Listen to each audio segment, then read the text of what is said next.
ரெண்டுமே ஒரே பதில் தான், கல்யாணம் தான். ஏன்டா பண்ணணும்னு சில நேரத்துல ஃபீல் ஆகுது, அது உங்களுக்கு பண்ணா தெரியும். அண்ணி பாத்துங்க அண்ணி, அண்ணி பாத்துங்க அண்ணி. எல்லாருக்கும் தாராள மனசு இருக்கு இவனை தவிர. ஏன் அவனோட தாராள மனசு நீ பார்த்தது இல்ல? இல்லப்பா மனசை காட்ட வரணும். ப்ரொபோசல் வரலன்னு சொல்றீங்க, அப்ப இவரு உங்களுக்கு 92 கேர்ள் ஃப்ரெண்ட்ஸ் இருக்குன்னு சொன்னாங்களே. ப்ரொபோஸ் பண்ணதை பத்தி கேட்க பாரு, இதுக்கும் அப்பப்ப தெரியுது. நம்ம ஒண்ணு கேட்டுருவோம்.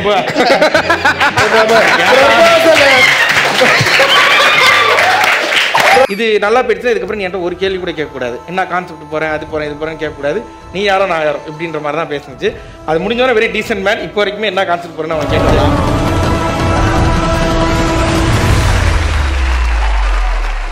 சரி, அடுத்த செக்மெண்ட் வந்து திஸ் ஆர் தட். சூப்பர்ல. ஏய் செம்ம. அது என்ன எது அது? இது புது செக்மெண்ட், உங்களுக்கு என்னன்னே தெரியாது. உனக்கே தெரியாது. திஸ் ஆர் தட்னா இது என்னன்னா அது சொல்லணும் அவ்வளவுதான். அவங்க ரெண்டு கேள்வி கேட்பாங்க, அதுல தான் உனக்கு பதில் சொல்லணும். அவ்வளவுதான். இப்ப பாரு, இப்ப யாரு கேக்குறீங்க? ஃபர்ஸ்ட் யாரு? சுதன், அந்த கேள்வி உங்களுக்கு.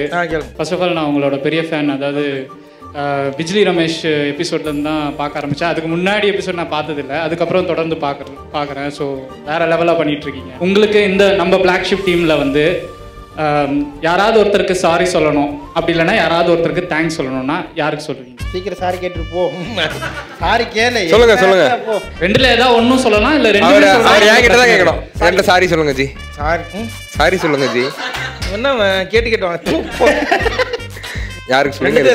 ஏதோ ஒன்று. ரெண்டுத்துல ஏதாவது ஒன்று சொல்லலாம், ரெண்டுமே கூட சொல்லலாம், பிரச்சனை இல்லை. அவனு மனுஷன் நீ இருக்கே பாரு. இப்போ பெரிய கஞ்ச பிஸ்னாரிங்க.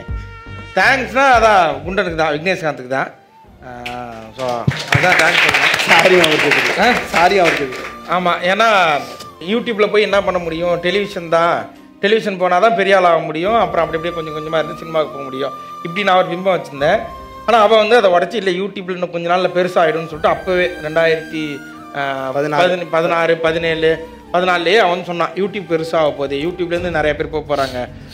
நீங்கள் வந்து இப்போ ரேடியோலேருந்து நிறைய பேர் டிவிக்கு போயிருப்பாங்க, டிவிலேருந்து நிறையா பேர் வந்து சினிமாவுக்கு போயிருப்பாங்க.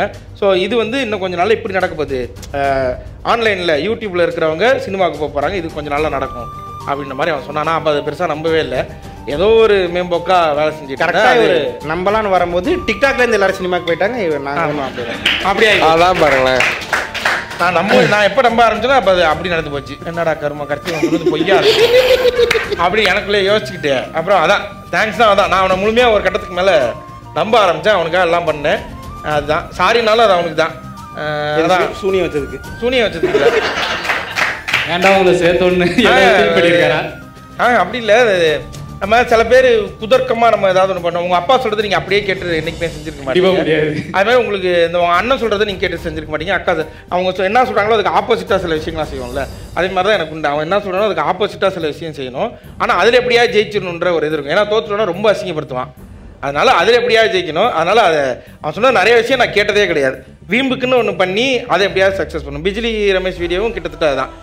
ஃபஸ்ட் வீடியோ ஓபி அடிச்சிட்டிங்க, ஒருத்தர் குடிச்சு சும்மா போயிட்டு இருந்தாரு, அவரை வச்சு கண்டென்ட் எடுத்துட்டீங்க, ஏமாத்துறீங்கடா நீங்கள், என்ன ஏமாறீங்க, ஆடியன்ஸ் ஏமாத்துறீங்க, இதான் பண்ணோம். ஆமாம்.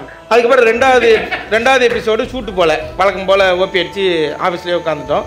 அப்போ ரெண்டாவது எபிசோடு போகணும் கட்டாயம் வரும்போது திரும்ப பிஜ்லி ரமேஷே எடுத்து அதை வேறு மாதிரி கட் பண்ணி ஃபுல் வெர்ஷனாக போட்டுட்டோம்.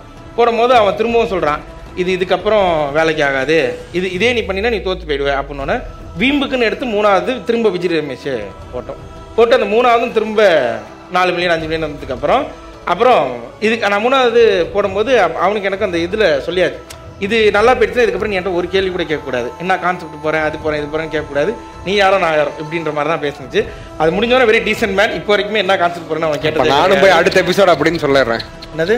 நானும் அடுத்த எபிசோட் நல்லா பண்ணணும், நல்லா வரணும், எடிட்ல போய் நம்ம உட்காரணும். நானும் அடுத்த எபிசோட் சொல்றேன் அவர்ட்ட உட்காரணும், எடிட்க்கு கூட நம்ம ஹெல்ப் பண்ணணும், எல்லா டிபார்ட்மெண்ட்லயும் நம்ம ஒர்க் பண்ணா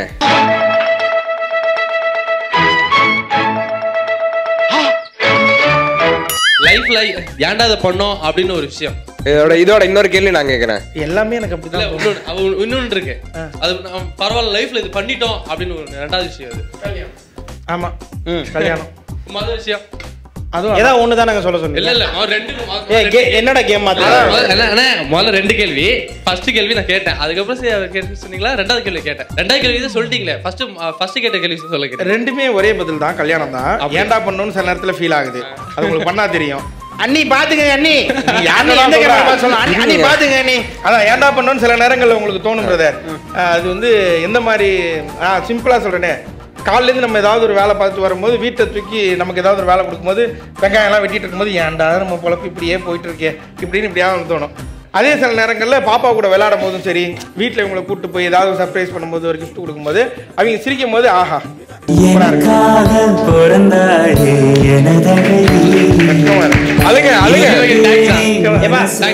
நன்றி. அண்ணி அண்ணி சொல்ல சொன்னச்சு சேம் டு யூ சொல்ல சொன்னாங்க, சத்தியமா சொன்னாங்க. ஏதாவது ஃபோன் பண்ணி கோத்து விட்டு போயிடுவேன் உனக்கு நான் வீட்டுக்கு.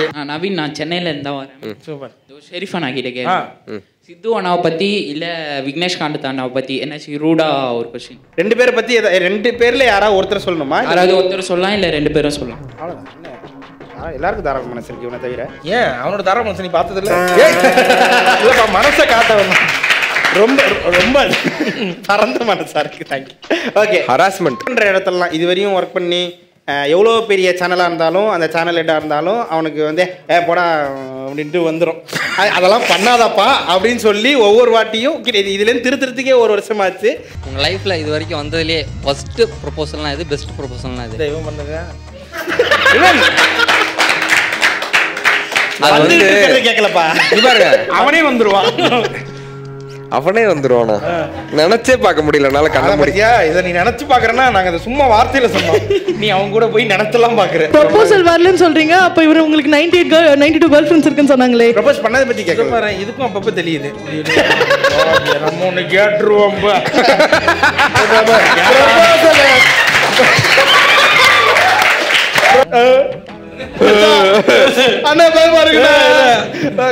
ஒரு போலீஸ்காரர் ஒருத்தர், அவர் பெரிய அதிகாரிலாம் கிடையாது, சும்மா நார்மலான ஒரு போலீஸ்காரர் தான். அவர் வந்து என் மூஞ்ச பார்த்தோன்னே யார் நீ என்ன எதுன்னு கேட்குறாரு. அப்போ நம்ம எதுவுமே பண்ணலை, இது மாதிரி சும்மா வேலை பார்த்துட்டு இருக்கேங்க, வேலை தேடிட்டு இருக்கேன் அப்படின்னு. பேகை துறனாங்க, பேகை துறந்து பேக்லேருந்து எல்லாத்தையும் எடுத்து போட்டால் அந்த ஹெல்மெட்டு கவர் இருக்குது. அந்த ஹெல்மெட் கவரை அவர் என்ன நினச்சாருன்னு தெரில.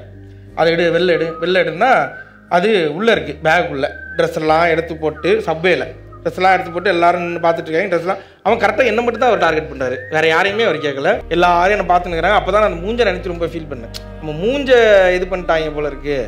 நம்ம மூஞ்சினால, ஏன்னா வேறு யாரையுமே நிறைய பேர் பேக் வச்சுருக்காங்க, அவங்க யாரையுமே அவர் செக் பண்ணல. என்ன மட்டும் பேகெல்லாம் எடுத்தோன்னா துணியெல்லாம் அப்படியே இறஞ்சி கிடக்கு. எல்லாத்தையும் வாரி திரும்ப எடுத்து வச்சுனா எனக்கு ரொம்ப அசிங்கமா வேற இருந்தது. எல்லாரும் வேற நம்மள பார்த்தாங்க. இப்படி வந்து இருந்த ஃபேஸை வந்து தான் இன்னைக்கு எத்தனை பேர் போட்டோ எடுக்கிறாங்க, கீழே வந்தோட போட்டோ எடுக்கிறாங்க. அதே சைனீஸ் மூஞ்சி.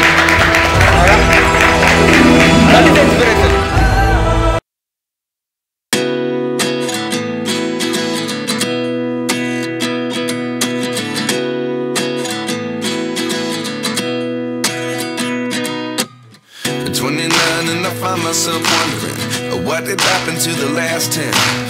I ran away with my life, fast forward, never turn back again.